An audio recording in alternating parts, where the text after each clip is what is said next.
Surviving a massive corporate restructuring feels like dodging a public guillotine, only to realize your desk was relocated to a department that requires, a totally foreign language. The executives put on their solemn faces, cite unpredictable macroeconomic headwinds, and announce the mass layoffs. Track the labor market after the shock wears off, and you see it quietly repackaging all that actual work.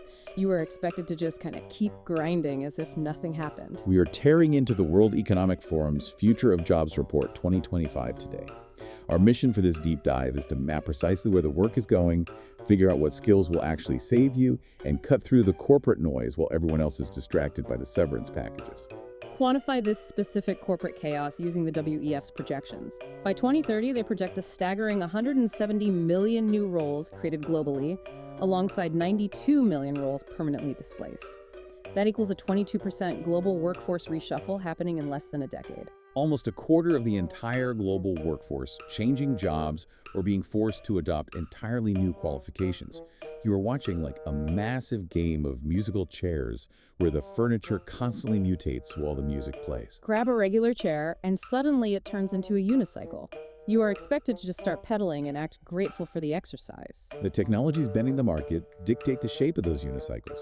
Expanding digital access generates 19 million jobs. Displacing 9 million at the exact same time, artificial intelligence creates 11 million new positions and displaces 9 million old ones. Throw out those perfectly balanced tech numbers. Robotics and autonomous systems are driving a massive net decline of 5 million jobs.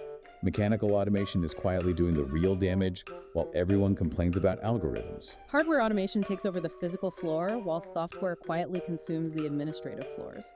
Standardized white-collar tasks get centralized and embedded directly into the system architecture. A middle management data analyst used to spend 40 hours a week manually reconciling vendor invoices across 3 different internal databases. An automated API now validates that data instantly in the background without drawing a salary or asking for health insurance. The job title vanishes from the payroll entirely. The underlying activity survives as an automated background process running on a server. Going grocery shopping feels like getting pickpocketed in broad daylight. And at the office, your company just offered you a vague lateral move instead of a traditional promotion. The executives realize that daily tasks are mutating much faster than the official job descriptions. Track the half-life of those abilities. Employers expect 39% of a worker's core skills to fundamentally rewrite themselves by 2025. They publicly demand a new combination of traits to handle this instability: analytical thinking, resilience, flexibility, and technological literacy. I read that public demand is a massive financial cover-up. Those mass layoffs simply expose a corporate refusal to pay for internal training. Companies prefer firing seasoned employees to hire cheaper, younger replacements who already paid for their own software certifications out of pocket. Check the WEF's reskilling cliff edge data for proof.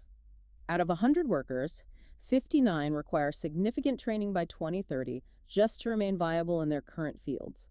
11 of those 100 will receive zero help from their employers. 11% of the workforce gets dumped into a structural void because they cannot afford to retrain themselves. Those 11 individuals form a shadow population rendered permanently unemployable by this shifting landscape. Survive this specific environment by combining strict technical fluency with extreme human elasticity.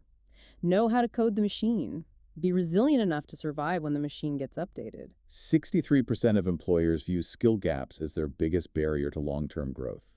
They acknowledge the structural deficit, yet they actively refuse to train their own people to bridge that gap. Buy ready-made talent instead of building it. That is the corporate obsession driving the market. At what point does that obsession cause the entire labor market to collapse in on itself? You dodged the public guillotine today, but the musical chairs keep spinning. Goodbye.